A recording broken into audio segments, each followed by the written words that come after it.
आखिर समुंदर के नीचे क्या मौजूद है और अगर हम समुंदर की गहराई में जाए तो हमें वहां क्या देखने मिलेगा। कहने को तो ये समुंदर हमारे करीब है, मगर हम नहीं जानते कि इन समुद्र के अंदर क्या क्या राज छुपा है। हम नहीं जानते कि अगर हम समुंदर की गहराई में चले जाएं तो हमें कैसे कैसे जीवों का सामना करना पड़ेगा, और सबसे जरूरी है कि समुंदर के भी नीचे क्या मौजूद है। इन सभी सवालों के जवाब हम आज की इस वीडियो में देने वाले हैं। अभी तक हमारा YouTube चैनल सब्सक्राइब नहीं किए हैं तो प्लीज हमारे YouTube चैनल को सब्सक्राइब करें। नंबर 2, समुंदर की गहराई में क्या मौजूद है। दोस्तों, हम अपने समुद्र को कई 100 सालों से एक्सप्लोर करने में लगे हुए हैं, लेकिन अभी भी ऐसा बहुत कुछ है जो हमने एक्सप्लोर नहीं किया है, या यूँ कहे कि हम इंसानी आंखों ने अभी भी जिस समुद्र को देखा है वो तो कुछ भी नहीं है। जैसे कि आप जानते हैं कि हमारी धरती का 71% एरिया पानी से घिरा हुआ है। अगर बात सिर्फ समुद्र की करें तो पृथ्वी के 70% एरिया पर सिर्फ समुद्र का ही राज है। मतलब आप समझ सकते हो कि जिस 30% एरिया में हम इंसान रहते हैं उस 30% एरिया में भी रहस्य के भंडार लगे हुए हैं जिन्हें हम सुलझा नहीं सके धरती पर रहकर। तो जरा सोचिए हम उस 70% हिस्से को कैसे एक्सप्लोर करेंगे जो कि समुद्र में है। ये सोचने वाली बात है। वैसे आप क्या कहना चाहेंगे इस बारे में कमेंट में जरूर बताना। एक अंदाजे के मुताबिक हमारे समुद्र में कुल 1.3×10⁻21 लीटर पानी है। वेस्ट पैसिफिक ओशियन में स्थित मैरियाना ट्रेंच का चैलेंजर डीप आज तक का खोजा गया सबसे डीपेस्ट पॉइंट है। ये हमारे सी लेवल से 10,984 मीटर नीचे है। हम समुद्र में जितना नीचे जाते हैं हमारे ऊपर मौजूद पानी हम पर उतना ही ज्यादा प्रेशर डालता है। आपको बता दें कि चैलेंजर डीप में पहुंचने वाली सबमरीन पर इतना ज्यादा फोर्स लगा था जितना आपकी उंगली पर एक हाथ के चलने के कारण लगेगा। मतलब कि आप सोचो कितना ज्यादा प्रेशर है। पर मैं यहाँ आपको ये बात साफ कर देना चाहता हूँ कि समुद्र में इतने गहराई में पहुँचने का मतलब ये नहीं है कि हमने वहाँ तक सब कुछ एक्सप्लोर कर लिया है। समुद्र के अंदर कौन कौन से जीव मौजूद है इससे हम आज भी काफी हद तक अनजान है। क्या पता विलुप्त कहे जाने वाली मैग्लोडोन समुद्र की गहराइयों में आज भी रहती हो,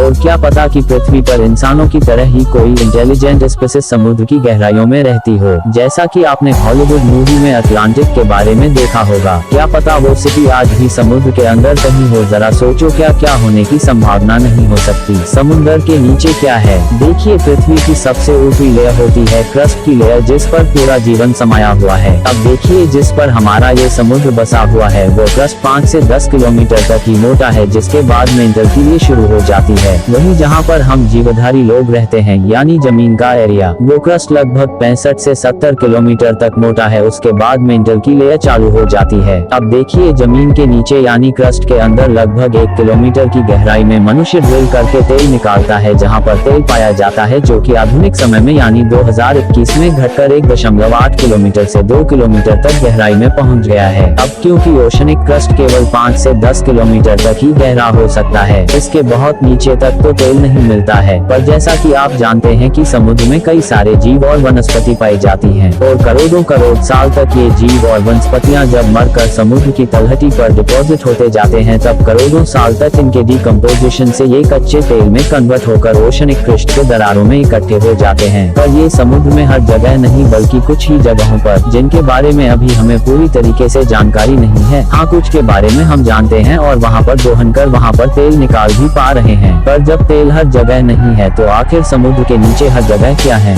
देखिए, जब से पृथ्वी बनी है उसके कुछ समय बाद से ही पृथ्वी पर जल चक्र बना हुआ है, और जल चक्र के कारण से ही पृथ्वी के किसी न किसी जगहों पर पानी बरसता ही रहता है। और जब पानी बरसता है तो नदियों के सहारे कुछ अमाउंट में पानी तो समुद्र में मिल ही जाता है, और कुछ अमाउंट में पानी जमीन द्वारा सोख लिया जाता है पृथ्वी के हर जगह पर। और यही सोखा हुआ पानी आज हम हैंडपंप और बोरवेल जैसे चीजों से निकाल लेते हैं, और ये सब चीजें तो हम आज के समय में कर ही पाते हैं। पहले के समय में हैंडपंप जैसी चीजें नहीं थी, तो करोड़ों साल से बरसा हुआ पानी आखिर कहाँ गया है, जो कि पृथ्वी पर पहले से ही मौजूद पानी जल चक्कर के कारण पृथ्वी के विभिन्न भागों पर बरसकर पृथ्वी के हर हिस्से पर समान रूप से फैल रहा था। के क्रस्ट के नीचे मेंटल के ऊपर सतह पर जाकर स्टोर हो चुका है, और इस पर एक स्टडी भी हो चुकी है, यानी समुद्र के नीचे भी पानी ही है, और ये पानी बहुत समय से ही जमीन के नीचे स्टोर।